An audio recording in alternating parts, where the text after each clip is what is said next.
to Forbidden Knowledge News. I'm your host, Chris Matthew. Today my guest is Tony Arterburn. First, a few announcements. Be sure to check out our new show. It happened May the 4th. That's available on YouTube and all podcast platforms. We have links for that in the description. Also, be sure to watch the Forbidden documentary, Occult Louisiana, on Tubi and other streaming platforms. If you would like to help with our upcoming film fundraiser, we have links in the description.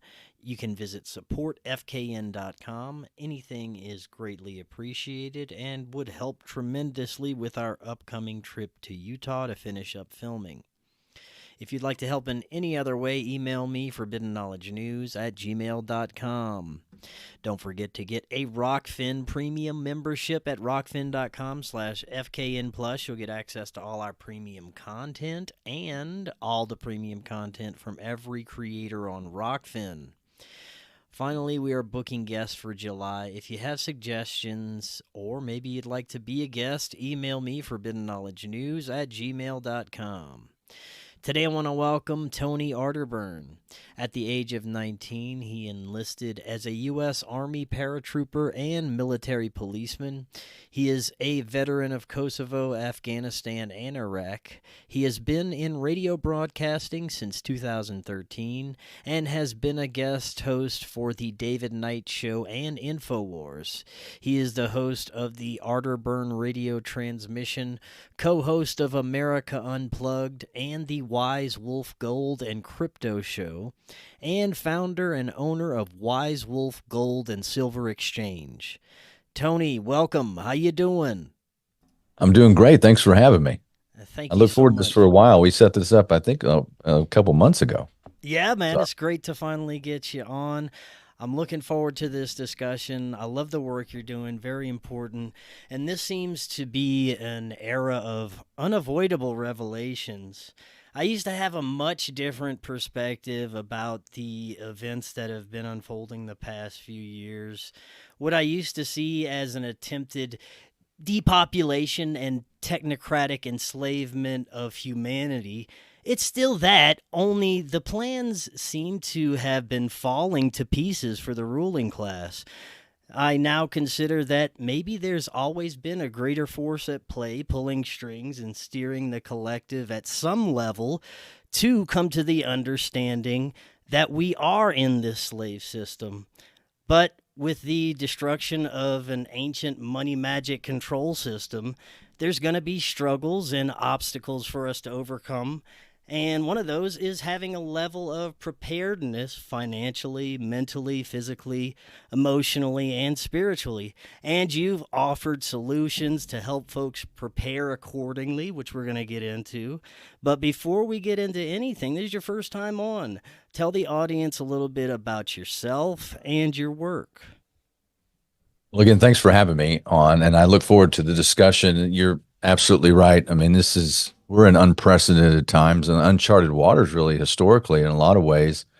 We've had normalcy bias I have normalcy bias. We all do. We all have some form of where we think tomorrow will be like today, because yesterday was like it was. But I don't think having that attitude is very healthy anymore. And a lot of my background, just perspective wise, I watched my dad build companies when I was a kid. He came out of nothing. He wasn't from a wealthy family. He built himself up and chartered a bank when he was in his 20s and built convenience stores and had a fuel business. And I just rode around with my grandpa, and that's what we did. I just thought that was normal. That's how what you did. You worked every day.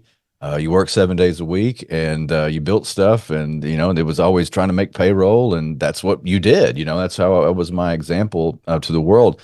And I learned a lot from him, and I learned a lot in the mid 90s after things like Ruby Ridge and Waco. My dad became very aware. I just think even more political in the sense that he was just astonished and shocked at what the overreach of the government and how they he targeted people like in Waco and other things, and the assault weapons ban, all that stuff. And so I got to see pretty much early on that we had a challenge ahead of us as far as preserving the Constitution and preserving freedom and liberty. And those were things that were just drilled into me. That was part of my wheelhouse. I listened to talk radio when I was a kid. I mean, I was a very unusual teenager riding around listening to the conservative talk radio, and people like Lieutenant Colonel Bo Greitz, who he was the most highly decorated Green Beret in Vietnam. I heard him speak. I got to meet him. He was on radio. I used to listen to his show. And I'm talking like I had a driver's license at 15. As my grandfather died, I lived with my grandmother. So they got me a driver's license. I was like, I thought I was a man. I'm driving around listening to talk radio, and just, I'm into the wheelhouse of things that I'm into now, but just, it was a good start. And I still wanted to join the military. I still, very patriotic, and wanted to join the warrior class, all those things. So that was something I did out of high school. I competed in powerlifting. I was a world champion powerlifter. I represented the United States when I was younger, and did that, from a very young age. So I just wanted to do things that were excellent in my mindset. And so one of those things was joining the military, and I was a paratrooper and military policeman. But I got to do 3 foreign wars by the time I was 24 years old. You have the VFWs, the Veterans of Foreign Wars. I did 3 of them. That's the intro to my show, the Arterburn radio transmission, is a veteran of 3 foreign wars. But I'm not like a veteran. I'm not your typical veteran. I'm more like Smedley Butler, who wrote War is a Racket. I'm more in that. I'm anti-war, skeptical of the state, skeptical of foreign policy maneuvers that take our warrior class and put them in unwinnable wars. But I still love the mentality. I think you should always have the skills, and you should, look at things like through the prism of warfare, and it's better to be a warrior in a garden than a gardener in a war. So those are things I hold those 2 things simultaneously in my head. As a matter of fact, I just finished my show. We're kind of talking about that with them, the Democrats putting together a bill that's going to make women part of the draft, and this is setting off a whole other conversation. I'm like, well, can we even have a talk on the draft itself? Like, why do you need it? Again, it's more of, I think, a standpoint of just understanding history about false flags and how we get into things. So I got to see that firsthand. I was part of the first Army company on the ground in Kandahar, Afghanistan after 9/11. I got to see, first there, see how things are done. Same thing with Iraq. I was part of the tail end invasion of Iraq. I spent a year in northern Iraq, in Mosul, which is built on the site of the ancient city of Nineveh. So if you're familiar with your Bible, and when you were talking about the global elite, it's interesting. It's kind of, my life has been one of instruction for me, like things that I learned. And that's where my education comes from. As I read probably 200 books while I was in Iraq. I just ordered books all the time. I read history, philosophy, biography, whatever I get my hands on. I was 22, 23. This is my education, but it was in real time in living through that part of history.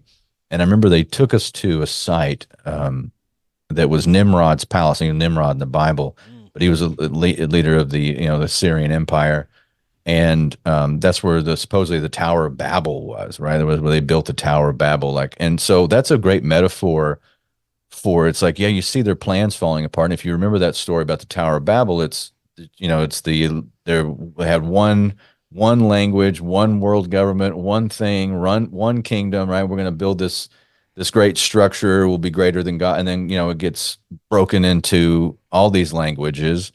And throughout the Bible, what you hear things like that. You don't hear about one world government unless you're talking about, like, you're referencing something possibly in Revelation, but it's mostly about the nations. So it's something that there is a force at work. There is the elites, and they have, I get told, don't call them elites. Well, there's the parasitic, there's the parasitic class, the parasite class. Yeah. There's the globalist class, whatever they are, the deep state degenerates. They have their own, they want to build a one world government. They tell you to, you're going to own nothing. You're going to be happy. There's the Great Reset. There's all these things, right? And you're so correct. It's just dead on arrival. Now this is a formidable foe, and it's very insidious, and they pit people against each other, and they run simulations. It's high grade, high octane mind control. It's everywhere, but they get lazy. I think they jumped the gun on stuff. I think at this level where we are in 2024, I mean, my goodness. I mean, my show, the Arterburn radio transmit, I was following Mark Levin every day on traditional talk radio in San Antonio. And people were like, what is he even talking about? This is before 2020. And people would go, I mean, I just be, what are you talking about? A great reset? What are you talking about? New World Order? It was just that traditional, like kind of, talk radio audience kind of boomer where they're like, let's bomb Iran, and it's like, that was their wheelhouse. Like Democrats are bad. We're going to turn this thing red. And I'm like, yeah, but there's a bigger thing here at play. And you want to, so, I get on air and talk about those kind of issues. And now I'm still on air there. I do one show a week. And now it's not so far off anything, is it? Like people tune in, they're like, oh yeah, Tony was right about that. Yeah. I don't get an award for it, but I do, I've been on the forefront of things that were big changes, whether it was COVID 1984 and coming down the pipe when I was talking about like what the last quarter of 2019 was very important. I even changed where I lived because of it. I was like, guys, that's $6 trillion that the Fed just printed out of nothing to prop up the over. And I go, is anybody in it called the repo markets? And I go, is anybody else watching this exodus of CEOs? Where are they going? It's kind of like one of those movies when you see the forest animals leaving the forest and you're still in it. It's like, what do they know? Or the like the people, the folks that knew what was going to happen with the tsunami back in 2004, when the water receded and it gets, pulls back. That was on my birthday, by the way, in 2004, that big tsunami. And, see the people that knew started getting out of there. Like it's going to come back and it's going to flood everything. Well, there was people out there taking pictures and stuff. Yeah, that was what the last quarter of 2019 was. I'm like, is anybody else watching this? Like, there's crazy stuff on the horizon, and guess what? Boom! It just and 2020 was like it's just a shotgun blast, and it's like everything's coming out at once. You had Trump assassinating the Iranian general Soleimani. I'll never forget that because I had to cover for David Knight on InfoWars. They called me the night before.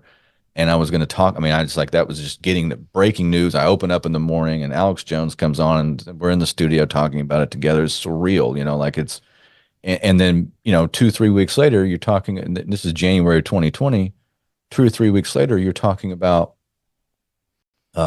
this lab leak thing, what is this thing? Oh, and everybody, and I just knew like there was something to all this, and to me that's when the Great Reset began. Like that's the opening salvo of that decade because they have goals, they write them down, they tell you about them, they're milestones. Whether it's Agenda 21, which is not Agenda 2021, it's Agenda for the 21st Century from 1992, and then you get the milestones, which is Agenda 2030, and all these other NGOs and all these weird things. Like they have their same things that link up to 2030. So yeah, they're going to run, and this is my opinion. There's some things that are still concealed from us, but I think if you put the clues together, they have an agenda, they have a timeline, and they're following that. So that's where I've been the last kind of on hyperdrive the last 4 years. I'm doing shows and running my businesses for precious metals, and I would definitely want to get into talk about that because of the programs that I've done, like for everyday people. But that's been my calling. I think is just I take my background, things that I've done with my life as a younger man, and lessons that I've learned, and then just try to bring it to the conversation and what we're looking at now. Perfect, man. Great introduction. Let's take a look back at how everything has unfolded, especially since the events of 2020. Are you optimistic about any of the seeming small victories that have been on the side of humanity? The level of desperation that seems to be coming out of the ruling class agendas at times? Is this all part of their plan, or does it seem like we could be having enough small victories to where it's headed in the right direction? I'm very optimistic. I mean, honestly, I mean, aside from the challenge, this is pure evil that we're up against. I mean, I'm not being hyperbolic. Like, this is pure evil. You talk about central bank digital currencies.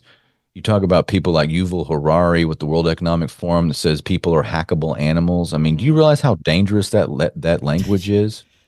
When you start, well, that's why the great war propagandist, if you go back to the war, this Spanish American War, there was a painter called Remington, and William Randolph Hearst, sent him down to Cuba. It's like, me some pictures. So you provide the pictures, I'll provide the war, because William Randolph Hearst, that's where they based Citizen Kane off of. He had all the papers. He was the yellow journalist, was going to build. They'll make the war. So they use the propaganda, of things like the Spanish is like a brute, and is like an almost ape-like, and he's just gonna beating everyone to death and all this stuff. And they did the same thing with the Japanese in World War, just dehumanizing the enemy. Hmm. Well, when they're softening you up for like, oh, you're just alone in space, you're just a product of an accident, of a big bang, and nothing matters, and Hmm. you know, um, we're in charge because we have fake money, and it's like we're better than you because somehow we have close proximity to make fake currency units and control the military industrial complex. Hello again, friends. Are you sick of having mediocre health, excess weight, low libido, feeling weak, and waking up tired all the time? If you feel like you have no motivation, no diet plan, or that you may even be aging too fast, oh my. Or maybe you're just anxious and irritable at times and feeling low at others, but you know deep in your heart that there must be more to life than feeling average or crappy most of the time. If you want to work with someone who's going to help you move out of the comfort zone of slow decay and degeneration and into the vibrant, healthy being you were meant to be, my friend Christian Yordanov's Health Transformation Program may be just what you need. In just 4 short months, you could be a new person. Christian's program can help you upgrade and overhaul your entire physiology. You're going to regain your energy and vigor, sleep better, think more clearly, have better overall mood, and much less anxiety. You're going to also start to release the stubborn weight and begin to gain back your confidence. So the question is, are you sick of settling for less? Are you done with surviving through the day? If you're ready to take control of your life and health and begin thriving like you were meant to, check out that link in the description to find out more about the Health Transformation Program and book a free intro call with Christian to discuss your situation and see how he can help you. Be sure to remember to mention FKN when booking, and he's going to have a special gift just for you. That's what makes them special to them. I don't know, to themselves. But I think the good news here is that they've already showed their hand. The picture that they paint is awful. Like, they don't even try to sell you anything that is beautiful or grand or that you're going to self-actualize. Like, even the Soviets had great propaganda. Like, they would be like the supremacy of the state, and look how wonderful we are, and look at our, their national anthems and all this stuff. And people would kind of yawn and went like, okay, great. Like, well, okay, well, it's still, I guess it's culture. We're in this together. They don't even do that right. They're terrible at this. And I think it's because their predecessors and their ancestors were really good at it. I mean, you look at the JFK assassination. Wow. That you talk about bold and broad daylight, and then like all the occultic, like Dealey Plaza and the 33rd parallel and the killing of the king and all this stuff. Like Yeah, they the really different tried. compartmentalized levels that Oh seem to yes. go on forever. Yeah, man. And it's, if you can't, like my friend Donald Jeffries, I do a show with him Yeah, every love Don. Saturday called America Unplugged. I mean, Don is just, I mean, I read his books before I met him. You get into the JFK assassination, the intricacies, you could spend a lifetime on just the amount of stuff that they had to do. And 9/11 is kind of more sloppy. You get a lot of the Aleister Crowley stuff, and then Yeah. you get all the symbology and Lucky Larry Silverstein insuring the buildings, and the BBC saying the World Trade Center 7 is about to come down, and the lady is still standing. It's like it just collapsed and it's still standing behind her, and you just get, and you can't see the high. It's one of the original Invisible Enemy, folks. So you can't see the hijackers or the passports found in the rubble. They got really lazy. And then with all of this stuff, Yeah. I think this is their big push was Agenda 2030. I think the opening salvo at the beginning of this decade, they just came out and pushed, and they're just giving it all they got. But they seem lost. I think, it's like, why aren't people buying into this? They love fear. They feed off of it. It's very vampiric. And there's a spiritual component to this. This isn't just political. But at the end of the day, you see this, it kind of reminds me, there was a story that Pat Buchanan told about being with Ronald Reagan at the end of the Cold War, and they go to Reykjavik to meet with Gorbachev. And this is back when, what's crazy about it, we don't even have summits anymore. We used to have like foreign policy summits and deals and brokering things in this country. We don't do that anymore, and that should be alarming to all of us. Like, they don't even care. Like, they're not even. We just lost the petrodollar, by the way, folks. That should have been headline news everywhere, and it's not. I don't know why I'm covering it. It's weird. I'm not I'm not that influential. But Buchanan talked about being in the room with all these old Bolsheviks and communists, from the Soviet state, and but they were still the mighty Soviet empire.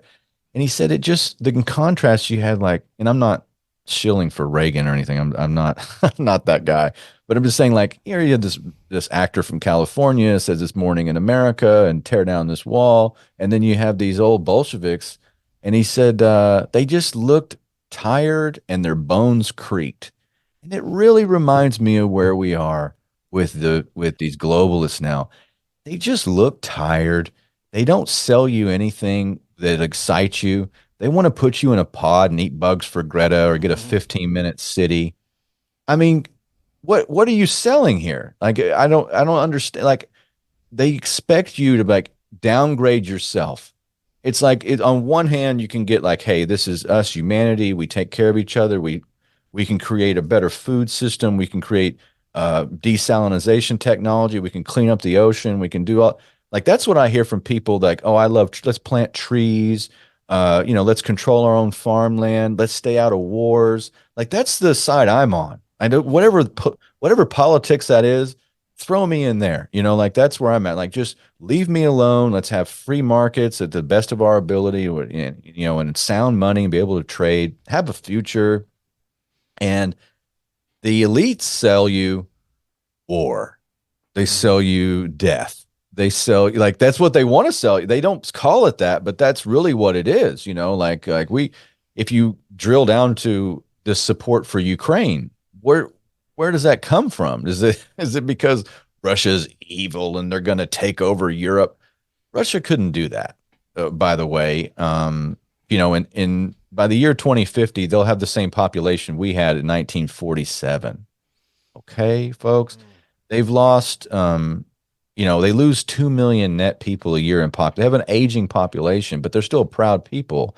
So if you know these kind of stats, you're looking at things like, like the war in Ukraine, as I mentioned. We're just going to pour money. Why are we pouring? We're trying to get into a war. Like, they're trying to build one. And we've been doing that since the fall of the Soviet Union. We're trying to build Russia into an enemy. Same thing with China, with Taiwan, and all this stuff. If you start reading the tea leaves and like, what are these people doing? Well, they're psychopathic, and that's the health of the state, is the welfare, warfare, military-industrial complex. That's what it is. That's their mother's milk, fake money and fake wars with real consequences, and that's what drives them. At the end of the day, that's what drives them. It's a terrible sell. Yeah. I mean, and now they're going to have to, in order to do this on a bigger scale, they got to do it even big. That's what worries me. Like, you back them into the corner. Yeah. It's like they'll bring the temple down on all of us just to save face, so they won't be, so they already hate us anyway. It's like, what do they care if millions die or billions? I mean, what do they really care at the end of the day? These are the same. Like, we've allowed the people who don't like people to run all the people. Okay? Like that's where we are. It's a bizarre system, but I am still optimistic because every day I'm meeting people that would have never, had they not pushed this hard, Mm-hmm. would have never been like, wait a minute, like it would just kind of keep going, bread and circus, watch American Idol, like it. There's people that approach me now like, hey, I finally listened to your show and or I heard this and you're right about that or whatever, It's not to say that's about me or I'm right. It's just the genre of being able to cover these forbidden topics, like, like your show, like this is our wheelhouse, and now this is our time. So I am optimistic to make a long story longer. I am very optimistic as well, but I also can take a step back and see how many people are still reliant on a savior, a political savior, a president, someone in power that's going to come along and fix all of our problems. You look at how many people are going to still be going out to vote for Team Orange Man or Team Sleeping Blunder this year. It's very concerning how many people are still of the belief that this system will serve them or humanity in any way. I checked out a long time ago of the political system. I have no hope for it whatsoever. That's just me. I would burn it down to the ground and start over. But how do you feel about the current political state and where we can go from here? Well, it's pretty depressing. So I mean, we'll start with that. It is very depressing. As an entrepreneur and somebody who looks at marketing and somebody's always been fascinated, like, how can I get, more customers on?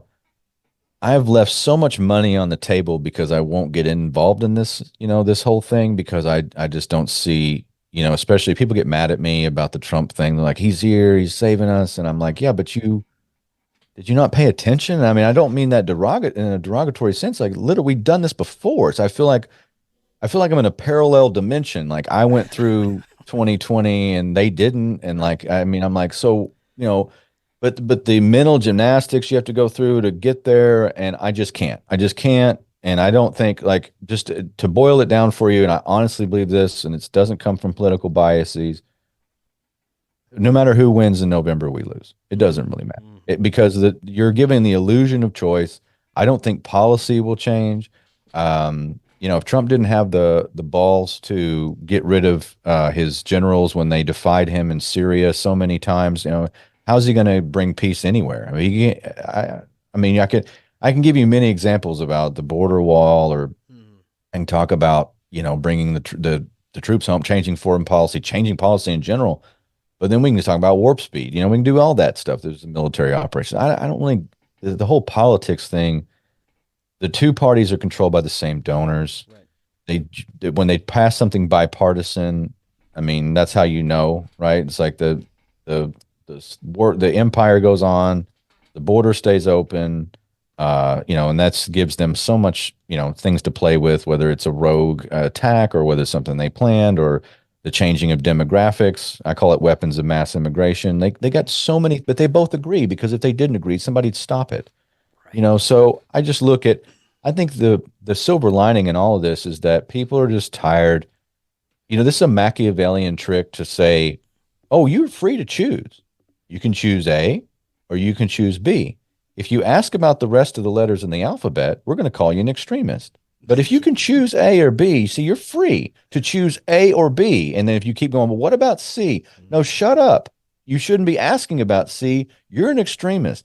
And so that's the thing is like, we need to have not just A and B, but everything, people should be free to choose who governs them or how they're governed. Or, again, just going back to first principle, like you guys like democracy so much, well, then choke on it. I think you should have a bunch of choices. I think, I'm a fan of republics. I like representative government. I think we ought to, I mean, personally, I would advocate going back to the way we did the elections in the first 6 presidents we had. What was wrong with John Quincy Adams? He was great. He wasn't elected by the popular vote. Let's just go back to when the Congress, you know what? If you did that, it'd be a lot more important who your congressman was. and and you'd pay attention, and there would be a lot less grift. So, like, if we elected the president through Congress, which by constitutionally, by the way, there'd be a lot more congressmen. They've really screwed with you on that thing. I ran for Congress. I know this. In the Constitution, you're supposed to have representation for every 32,000 people. Well, a congressional district's like 800,000. So you'd add a lot more congressmen and women, right? So you'd have all these people, and you can real time see how they vote on every. I think it would change.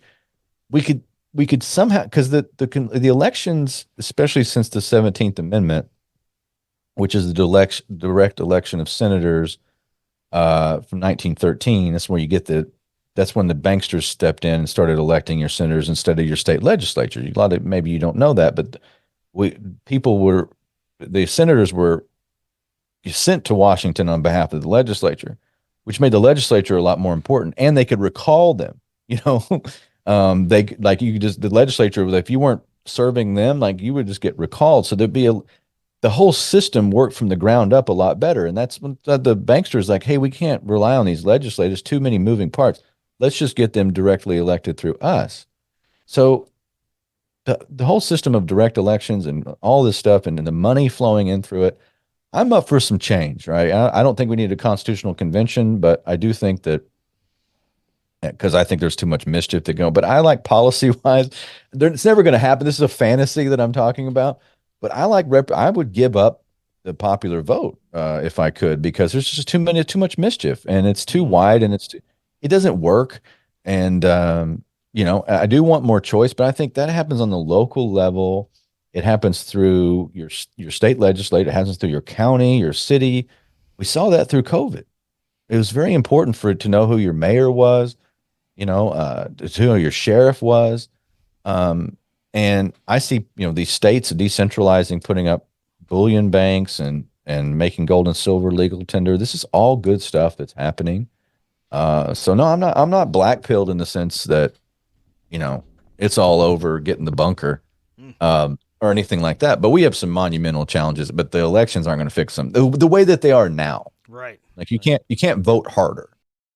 Let's talk about our financial situation, the looming crash that has been hanging over us like a dark thunder cloud for years now, that seems to be being held off in very delicate ways, and the interest rates continue to climb higher than people can afford. How do you see this unfolding? Well, it goes back to the phraseology of the Great Reset. Okay, to touch on that again, they call it a Great Reset for a reason, and this is a phrase that I was talking about before COVID. This is the World Economic Forum put out, and others. We've had an experiment since 1971. You have to understand, we're literally living inside a real-time experiment. It's never been really done before, not on this large of a scale, with trillions, maybe quadrillions in valuation. And that's when the United States went off the gold standard. Richard Nixon closed the gold window. A whole host of reasons why he did that. But gold was $35 an ounce since Franklin Roosevelt told the American people to turn in their gold. It went from $20 an ounce to $35 an ounce on purpose. And all that gold, most of it went to the Bank of International Settlements. You can go look at this history. It was illegal for you to own gold from 1933 to 1974. Gerald Ford made it legal for you to own gold. So this experiment, though, folks, this is what's crucial to watch. Fiat currencies, which means fiat means by decree. If you have a fiat currency, then the lifespan of that currency is generally 26 years. It has its apex, it goes into the circulation. There's an initial enrichment of things, like you have a lot of construction projects going on and build businesses, and there's lending and all this stuff. But what happens is the money supply continues to increase, which decreases the strength and purchasing power of that unit. And eventually people start to get out of the unit. Money velocity slows down. By the way, I wouldn't consider myself totally qualified. I mean, I'm not an economist, but I just know history. This is what happens. So 26 years is the average lifespan. So we've doubled it. And we did it with the world's reserve currency. So all these central banks stocked with dollars, buying into the system. The petrodollar, we just lost that. It was 50 years in the making, and we didn't even do anything. We just lost it. Like the Saudis are not going to they're using other currencies to denominate and sell of crude and all that. That's huge news. The petrodollar was a staple in the strength of the dollar itself. And you go back to like years like 2001, 75% of all the transactions that went on financially around the world were done in dollars. And since of all our weaponizing of the dollar and things that we've done, over the past many years, and especially the last 3 or 4 with Russia and everything else, with the Ukraine war, it has brought it down to like, low 40s in participation. So as the dollar continues to be used less and less around the world, and you lose statuses like the petrodollar, those dollars start to come home and be repatriated, and people cash out of those and go into things like gold or go into commodities or go into the Chinese yuan or whatever. It's going to have this reverberating effect in our own economy where these financial talking heads and all these people on financial, I don't see it. They don't talk about this, but it's coming. So the dollar has really been supplanted again, like it was the world's reserve currency. It stayed, it drove the price of gold down for years, like throughout the 90s. And I mean, gold was suppressed. It was down to $200 and $300 an ounce. The beginning of the 21st century is still $200-300 an ounce. Folks, it's not that gold has gone up either. That's another thing. It's like people are like, oh, the price of gold is up. Not really. It's about the same. It buys the same amount of clothes and oil and food and land that it did 100 years ago. It's about the same. The deal is that the dollar lost all of its power. It's through inflation, it's through debasement, and 80% of all the dollars ever created were created in the last 60 months. There's an insane amount of currency creation. So what happens is the rest of the world takes notice. The mainstream doesn't talk about it, so they want you in the casino, like you're going to stay in the system that you were in. You got normalcy bias, and then one day you wake up and you're like, well, wait a minute. I can't buy the same amount of things that I used to buy with my $20. What happened to my funds? So this is my wheelhouse and my mission is to tell people like, hey, gold and silver are money. You got to understand there's a difference between currency and money. The difference is currency can be money, but it has to have an intrinsic value. Our currency has no value other than the psychological value that we give it. And our rulers, they're not helping. They're not helping keep it strong or keep it in the circulation or keep money velocity up. As a matter of fact, Biden's economic advisor has written in the New York Times how we should lose the status of the currency of the world. I mean, who are these people? Like, it's due to the everyday American. Like the only reason we don't have, wheelbarrows full of cash to buy a loaf of bread is because the rest of the world uses our currency. I mean, our politicians have done a hell of a job debasing us. It took us 200 years to go $1 trillion of debt in this country because it was about $1 trillion when I was born. So about, 200 years. Now, we go $1 trillion in debt every 90 days. So this is insane times. They're just insane times. But I do think the silver lining is, and no pun intended on that, I do think people have an opportunity to really ask themselves, when they work, how do they want representation of that work? That's what money's supposed to be. So, if you're getting paid in dollars, consider getting out of those things as fast as possible and putting it in something else that will house value for the long term. And this is not an infomercial. That could be land. That could be your own business. That could be an investment in books and yourself. It could be a lot of things. But putting those dollars in the bank, that's crazy. Tell us a little bit about why gold and silver is always going to, and has always, at least for the past 100 years, held its value and why it's such an important and smart investment. Well, I just think it's part of the human story. I mean, people can ask, why do we like gold? Why do we go dig around and why do we have this massive effort to get it out of the ground and refine it and create things with it? That's a great question. And maybe we'll never know the true answer. Robert Kiyosaki calls it God's money. Some of the mystics called gold the tears of God. right? Which is basically it's gold like the sun. It has its own. You can do some weird things with gold. Gold can be stretched, and it's malleable. It doesn't tarnish. It has all these really strange properties, and 80% of like the gold that's known, like that we could get, has been already been extracted. So it's a finite resource. It's why it's a pretty good monetary metal. Most of it is kept throughout history, has still around, because it can be turned into something else. And same thing, pretty much with silver. Silver is not only a monetary metal, but it's an industrial metal. It's the most thermoconductive metal. It's used in things like medicine, like the antibacterial medicines they make with it are second to none. It's used in jewelry. It's used in, there's 500 ounces of silver in a Tomahawk missile, and we're depleting it as fast as we can. So you have this finite resource that's, look through the Bible. It's all throughout the Bible.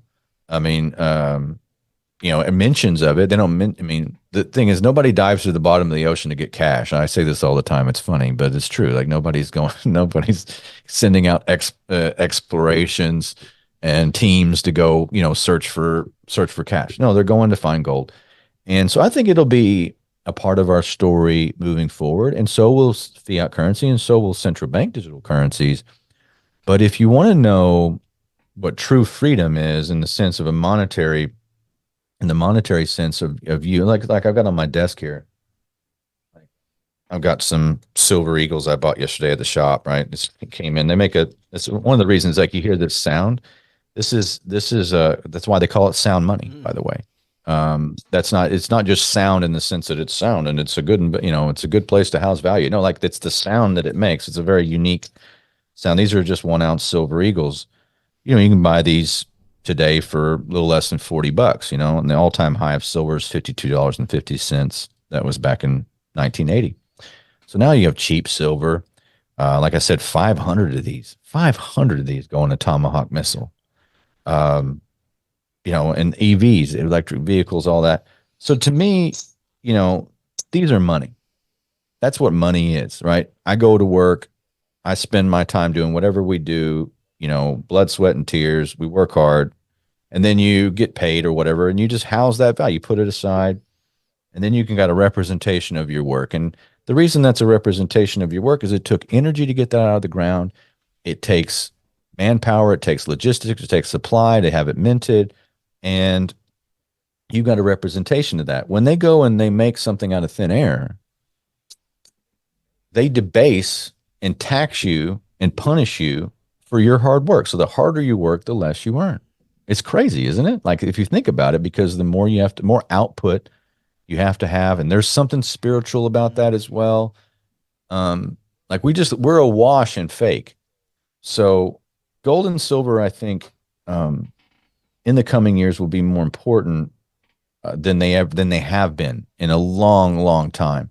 The people will start having this conversation, and it's going to ultimately drive the prices to places we've never been before, because the dollar's never been where it's going, right? So, and the dollar's not going to zero, folks. The dollar's going digital. It's going to central bank digital currency. It's up to us to have our own systems, be our own bank. That's why I like what I do. Now, I know you also worked with crypto. Tell us a little bit about your thoughts on crypto, the sustainability, how much we should be relying on it, and things of that nature. Love the fact that Bitcoin became a thing, that it's in our zeitgeist. Bitcoin's been good to me. I was some of the first 8 Bitcoin ATMs in this country in 2016. I started putting, what modest money I had. I got into Bitcoin ATMs and just trying to figure it out. I just relaunched Wise Wolf into another aspect, another branch of Wise Wolf is going to be crypto based, but really about Bitcoin. Love the fact that people are decentralizing and having that conversation. Some people in alternative media think that crypto was, put into the consciousness to get people to accept, central bank digital currency. I don't think so. If they did, they suck at this because, Yeah. people, the reason that they're having the conversations is that, oh, look at, why is Bitcoin, what was the Bitcoin white paper? What was it? Why was it put into effect after 2000 and 2008, 2009? Why did that come into effect? Well, it's because of what happened. It was the uh, too big to fail, too big to jail companies, the stuff that they did, the money, the currency creation, the debasement, the loss of saving, all this stuff. And Bitcoin really solves that problem by being completely fine. I mean, gold and silver are fine. There's only so much it'll ever be. But truly, Bitcoin, I mean, with 21 million that will ever be available, and then I've heard estimates that really only 16 million of that is because most of them are lost. There's millions that were lost that'll never be, whether even the founder, whoever that is, or whatever that is, Satoshi Nakamoto, those coins just sit there. So I like the fact that it creates conversations. Not every crypto is great. There's some junk out there and they pump and dump. And, you had Sam Bankman-Fried, the guy with the FTX, and they have these useful idiots they put out there and they smash them, and I think they'll use that. It's weaponized, but I do think, go back to Bitcoin. So am I buying other coins right now? No, I buy Bitcoin every day for my shop and for me, for supply. I take Bitcoin as payment, things like that. There are some other coins I like, and there's some other coins that could be great investments. But Bitcoin's very unique. So in the crypto space, am I going to buy more cryptos? Probably. But right now, I think it's something everybody should learn. Figure out how to have, get a wallet, use it, go peer to peer. There's some great wallets out there that you can get that are free and they're not hooked up to an exchange. And so your identity is not tied to them, but you have you have your keys, your wallet. And, if you're getting a little, I mean, I would say if you're saving a little bit, look at Bitcoin. I mean, again, BlackRock, all these big companies, it's really weird. I did a video back in January. I was driving from Missouri down to Texas, and I just flipped on a video. I was driving and I put it on my stream, and I just started streaming live, just kind of thinking. I go, guys, this is back when they just were about to launch the Bitcoin ETFs. And I said, you're going to want to watch this really closely. There's something weird here. It's almost like the old system is throwing a lifeline to itself, making it look like it's helping out crypto. But really, I think they're in real trouble. They're looking for some place to find value. I mean, we've built up these companies. This isn't your father's or grandfather's stock market, folks. These companies are built on nothing. We're not even worried about profit anymore. Like what? I mean, can you imagine if I made decisions like Bud Light did? Right. Like I would go out of business, but they don't go out of business because they have ties to the central bank. And that's ESG, environmental social governance, all these companies, they went woke and all this stuff. They lose all Disney. Like, wow, who makes these decisions? Well, it's like they're imploding. They have to follow these guidelines because the central banks, and this is history, conspiracy 101, central banksters love communism. They love Marxism and cultural Marxism and Satanism, and they love it. They fund it. It's why the Bolsheviks had money from the richest bankers in the world. It's why Mao had money from Rockefellers and the Rothschilds. They love it, right? So this is like a paradigm shift that we weren't taught in school.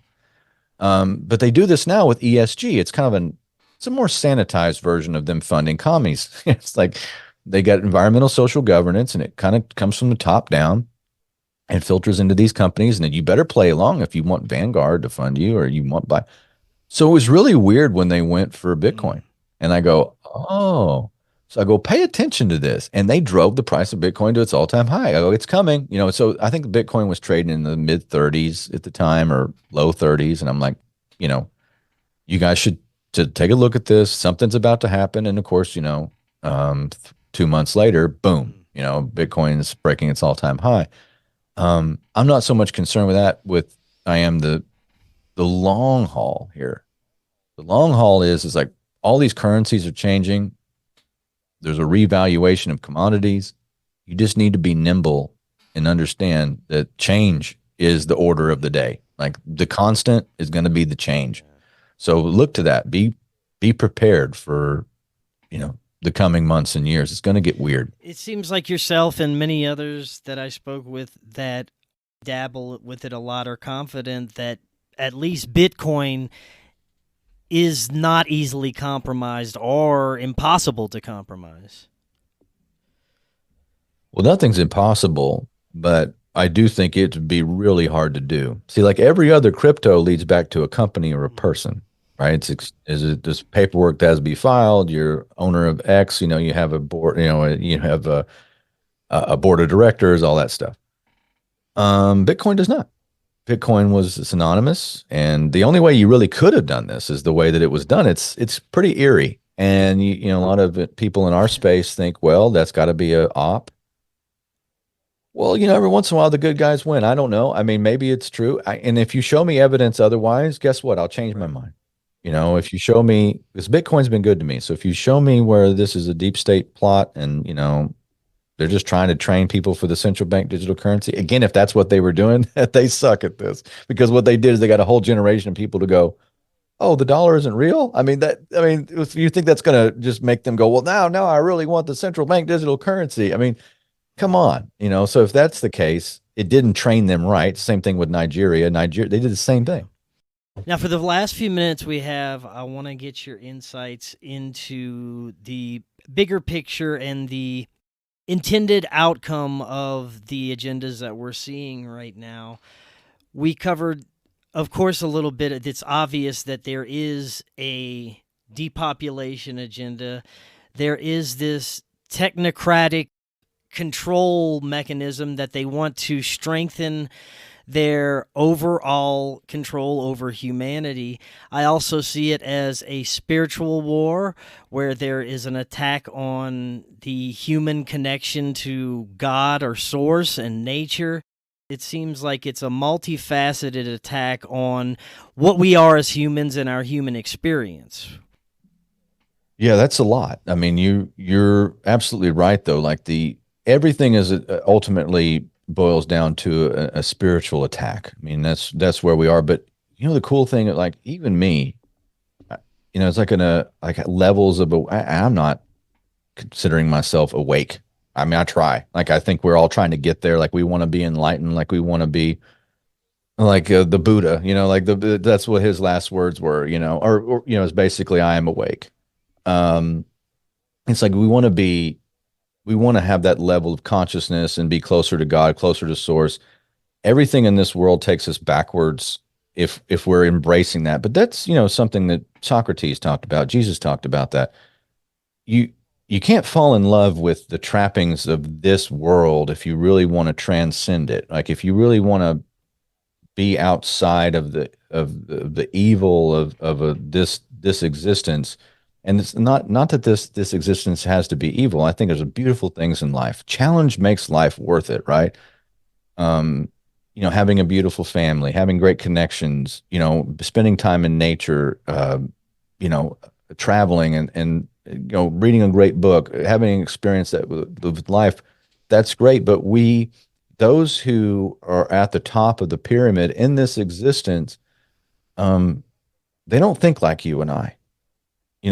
I think we have a false timeline. I think we have I talked about this on my show, Paratruther. Technologies, I think, has been suppressed. I think there's ample evidence to show that we should be a lot farther along.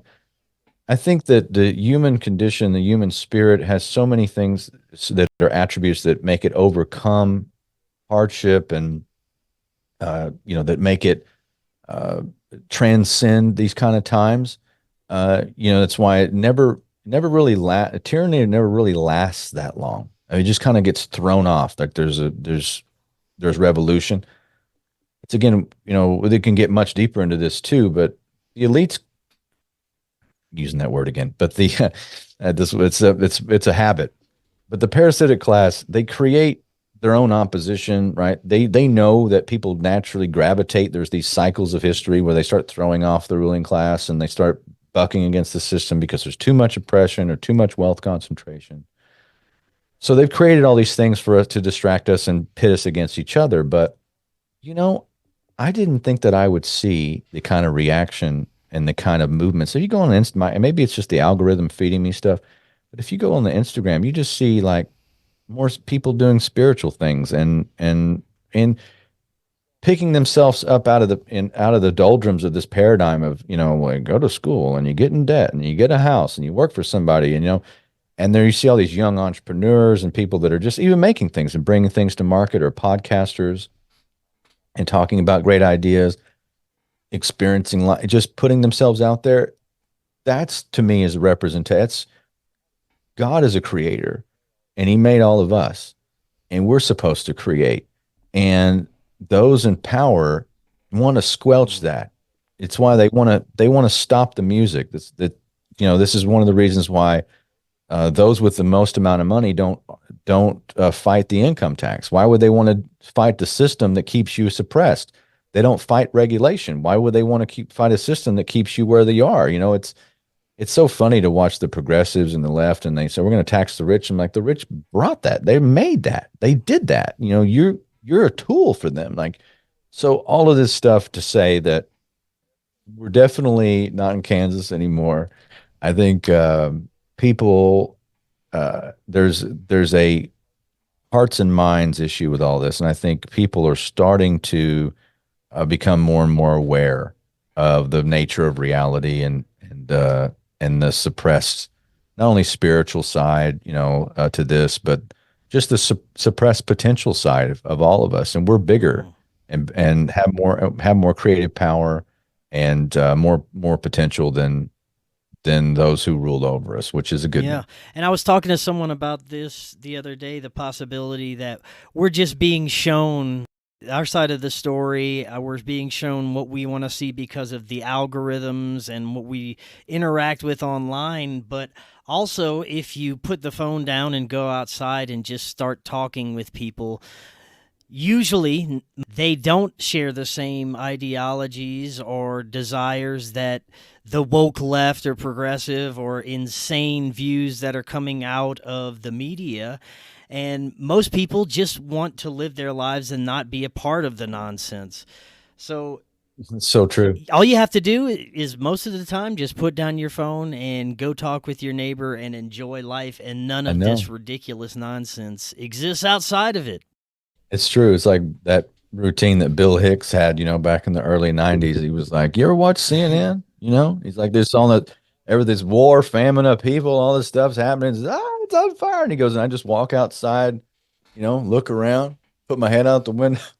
It seems fine, That's true. and they just want you, myopic and then pitted against your neighbor and all this other. Yeah, most people don't share, this.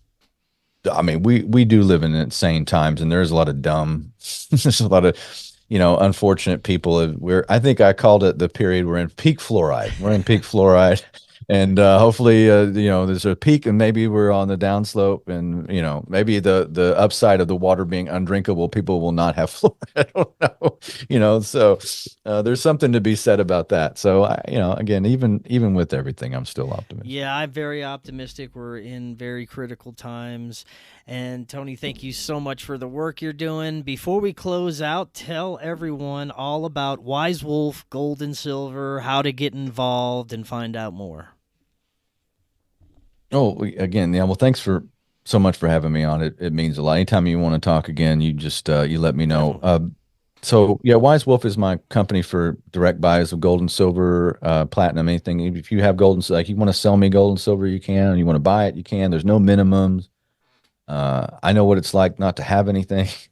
I know what it's like to be down to your last 20 bucks. I get it. So and not that long ago, by the way.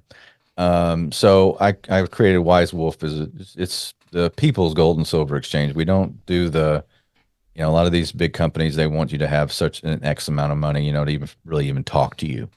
And that's why I created a program called Wolf Pack, which is low as 50 bucks a month for adults. And then we have one for kids called Wolf Cub. It's 35. So from 50 bucks all the way up to 5,000, like you can do automatic with me or a one-time purchase, and we pick your metals for you. It's delivered directly to your door.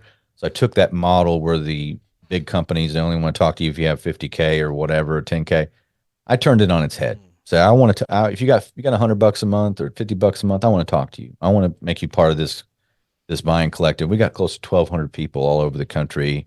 I got 700 or so 5-star reviews. I almost have no negative feedback. People love their products. They usually upgrade.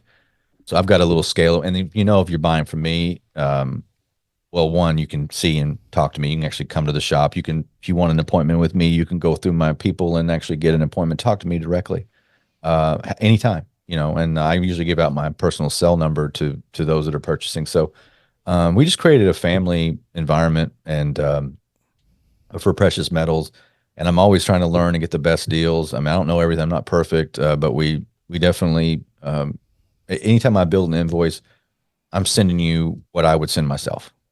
So in these times when you got, fake news, fake currency, fake wars, fake politicians, with real consequences, get some real money out of this whole thing. And, we would love it if you get it from us. And that's how we support, not only the shop and my crew, but these broadcasts. And hopefully it was a good one today. Wonderful, man. I definitely enjoyed essential information. And how can folks find you on the Arterburn radio transmission? The best place to go is just arterburn.news, my website. I'm about to change that. We're going to have some updates there, but you can find most of the shows are on that feed there with the Arterburn radio transmission. And I have a podcast called Paratruther. They're usually on the same, but go ahead and subscribe to both. I kind of did one side by side just to redundancy. But yeah, check it out. I mean, it's funny today before I did the show, I was like 3/4 of the show and the alarm went off on my phone. It's like I'm handling, like I'm just an average person. I'm just a guy, like it's funny. I'm not, we handle all the things and normal people stuff. And that was funny because that's the first time that's happened in a while. And I'm like, hold on, folks, I got to actually disarm my house real quick. And I'm still talking about the gold and silver issues and all that stuff's going on. It's so funny. But that's the kind of stuff. And we'll get into, I was talking about the Roman Empire. We did, that today. So it's a hodgepodge of, I call it the official broadcast of the apocalypse. And I'm down to do one live show a week. And then I have America Unplugged every Saturday with the legendary Don Jeffries and Billy Ray Valentine of the Infinite Fringe podcast. Perfect. Tony, thank you so much. We'll definitely do this again. Lots more we can discuss. And until next time, everyone, have an excellent evening. We'll talk again tomorrow. See y'all then.